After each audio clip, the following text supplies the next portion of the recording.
My fiancé said, "I took out a $75,000 loan in your name for our wedding. Surprise. It'll be perfect." I responded, "You're full of surprises." Then I reported identity theft and fraud, when federal agents arrested her during her dress fitting for wire fraud and forgery. Original post I-36 male. I'm sitting in my apartment, staring at paperwork from the FBI, still trying to process how the woman I was supposed to marry in 3 months is now facing federal charges. 2 weeks ago, my fiancée Natalie, 33, destroyed our entire future with what she called a surprise gift. We'd been together for 4 years, engaged for 1. The wedding was planned for September. Nothing crazy, maybe 80 guests, nice venue, the works. We'd agreed on a $25,000 budget. I'd saved $15,000. She claimed she had $10,000. Seemed reasonable. Then came the Thursday that changed everything. I was working from home when Natalie burst through the door at lunch, practically vibrating with excitement. "Baby, I have the most amazing surprise. Our wedding is going to be perfect." She pulled out her iPad, started showing me photos. Luxury venue upgrade, designer dress that cost more than my car, 7-tier cake, celebrity wedding planner. Flowers flown in from Ecuador. "Nat, this looks incredible, but we can't afford." "That's the surprise." She was beaming. "I handled it. I got us a loan.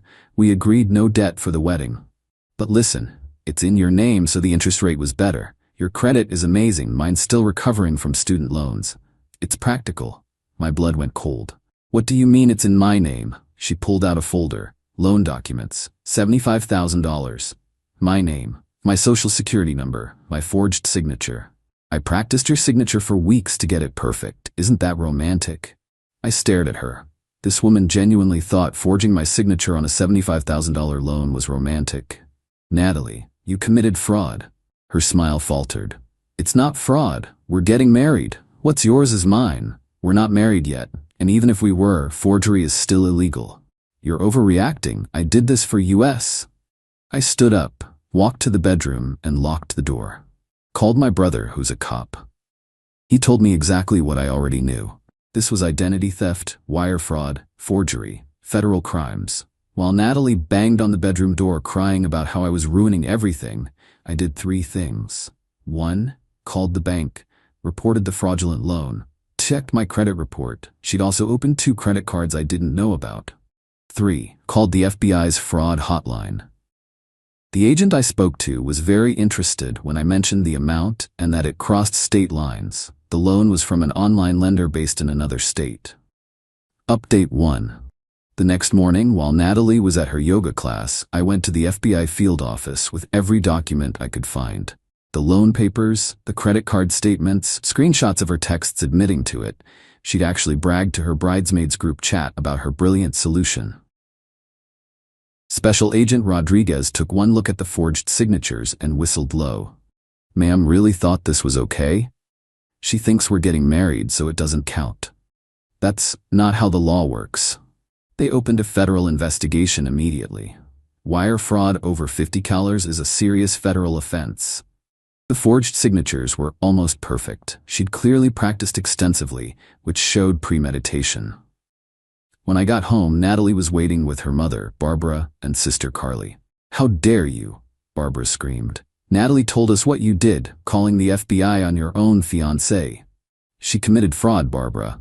She was planning your wedding with money she stole by forging my signature." Carly jumped in. "It's not stealing if you're getting married. God, you're so dramatic." Natalie was crying those perfect manipulation tears. "I just wanted our day to be perfect. Every girl dreams of her perfect wedding. Every girl doesn't commit federal crimes to get it? You're really going to ruin my life over this? You ruined your own life when you forged federal loan documents." Barbara threatened to call everyone and tell them what a monster I was. "Everyone will know you had your fiancé arrested." "Good. Tell them why while you're at it." I served Natalie formal eviction papers. She wasn't on the lease. She had 30 days to get out. The screaming that followed probably violated several noise ordinances. But the best part? Natalie tried to use one of the fraudulent credit cards she'd opened in my name to hire a lawyer. It was declined because I'd already frozen them. Update 2. The entitlement escalated quickly. Natalie moved back with her parents but didn't go quietly. First, she tried the emotional manipulation route. Showed up at my work with flowers, crying, "Please, just tell them it was a misunderstanding. We can still get married." Security escorted her out when I called them. Then came the family assault. Her father, Richard, called me. This man, who'd been mostly silent our entire relationship, suddenly had opinions. "Son, let's be reasonable. Natalie made a mistake. A big one, sure, but dropping the charges is the right thing to do." "I didn't press charges, Richard. The federal government did. Once you report fraud of this magnitude, it's out of my hands. There has to be something you can do." "There is. I'm cooperating with the investigation." "You're destroying her future over wedding planning. She destroyed her own future with wire fraud." He hung up on me. Then Barbara tried a different approach. She actually offered me a bribe. Showed up at my apartment with a check for $10,000. "This should cover your troubles. Just tell the FBI it was a misunderstanding." "Barbara, you're attempting to bribe a federal witness. That's also a crime." Her face went white. "You wouldn't dare report me." "Try me." She left quickly after that. But Natalie wasn't done. She started a social media campaign, posting about how her abusive ex was trying to ruin her life because she wanted a nice wedding. The comments were split. Some people bought it, others pointed out that fraud is still fraud. Then she made her fatal mistake. She created fake emails, supposedly from me, admitting I knew about the loan and approved it. She sent these to the FBI agent handling the case, thinking it would get her off the hook. Special Agent Rodriguez called me within an hour. "Your fiancée just added falsifying evidence and obstruction of justice to her charges." The emails came from an IP address traced directly to her parents' house. The arrest happened 3 days later. Update 3. I got the call from Agent Rodriguez at 2 p.m. on a Tuesday. "We're arresting Ms. Morrison this afternoon. Thought you should know." "Where?"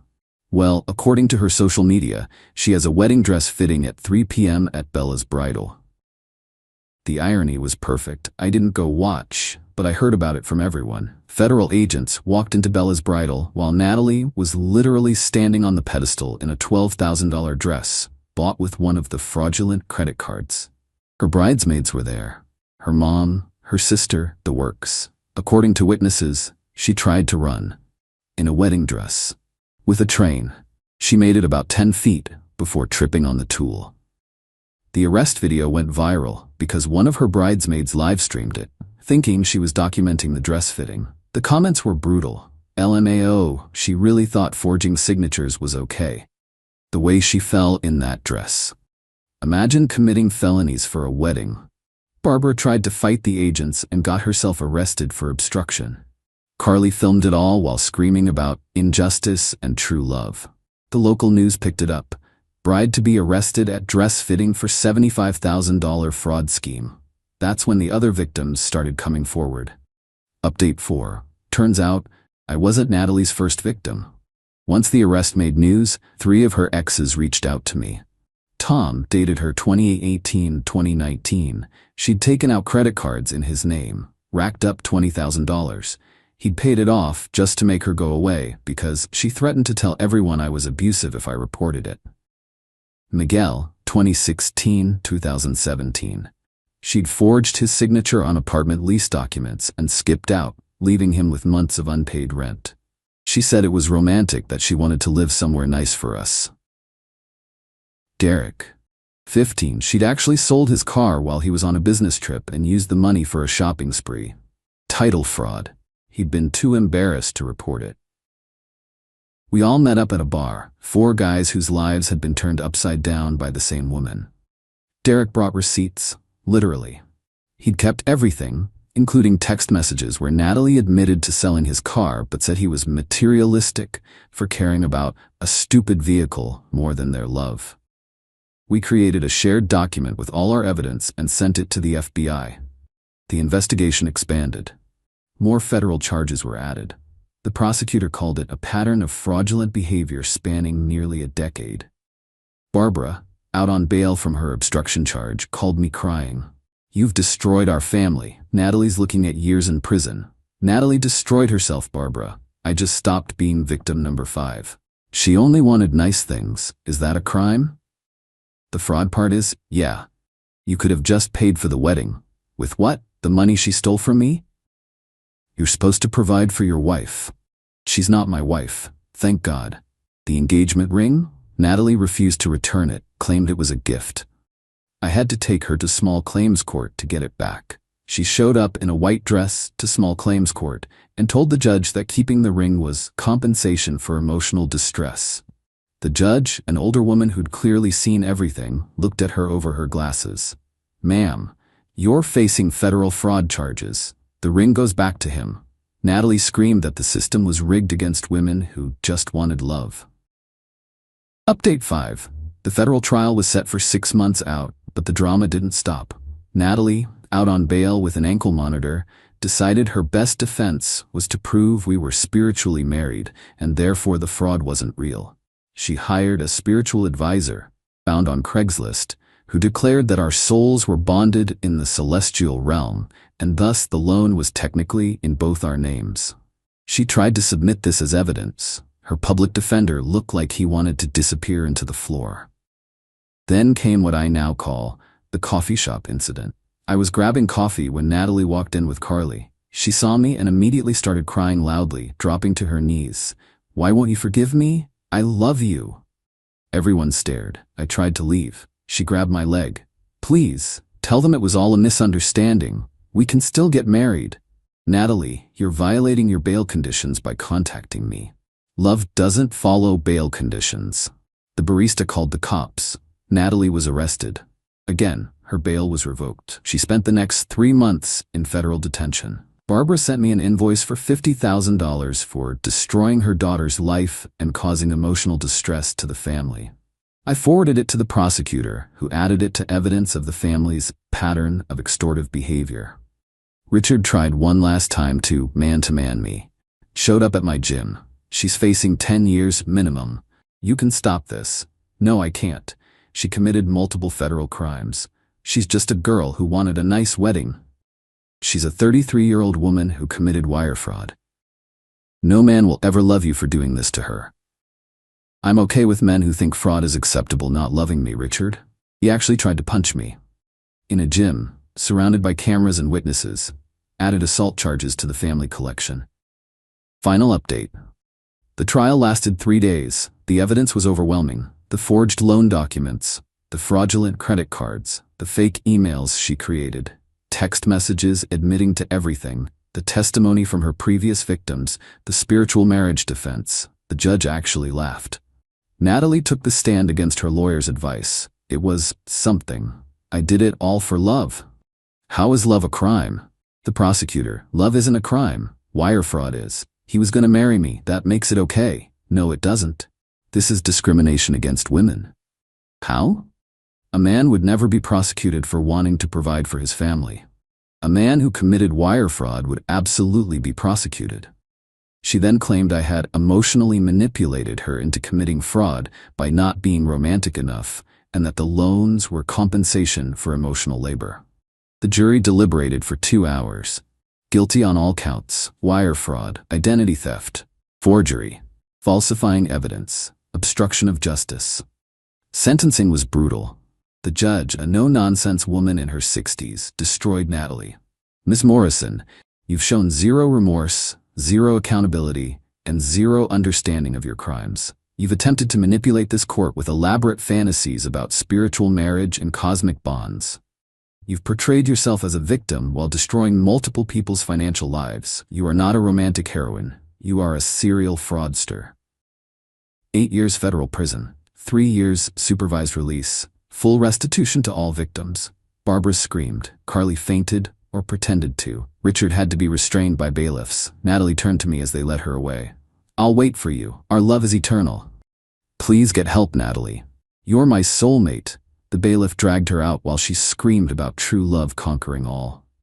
Barbara tried to spit on me outside the courthouse. She missed and hit a reporter. It made the evening news. The epilogue? The bank forgave the fraudulent loan since it was proven I had no knowledge. My credit has been repaired. I'm in therapy to deal with the trauma of almost marrying a sociopath who thought fraud was romantic. I still have the engagement ring, sold it, and used the money to take a vacation. Alone. It was perfect. The other victims and I have a group chat now. We call ourselves Natalie Survivors Club. Derek just got engaged to someone new. His fiancée thinks the whole story is hilarious and says it's why she insisted on keeping their finances completely separate until after marriage. Last I heard, Natalie is writing a book from prison about being persecuted for love.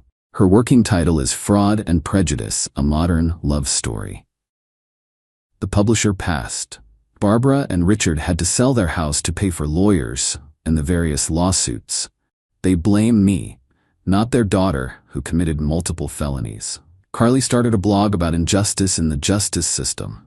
It has 12 followers, mostly family members. The wedding venue? They kept the deposit, all $5,000 of it, paid with one of the fraudulent credit cards. They're using it as a cautionary tale in their contracts now about why they verify all payment methods. The dress shop, they're suing Natalie for the $12,000 dress she was arrested in. Apparently, you can't return a dress that's been in federal custody. Me? I'm dating again. Very slowly, with extensive background checks. My new girlfriend thinks the story is wild and jokes that she'll only commit misdemeanors for me, not felonies. It's weirdly romantic. The moral of the story? When someone shows you who they are, especially when they're literally committing crimes and calling it love, believe them and run fast. Oh, and always monitor your credit report. Always.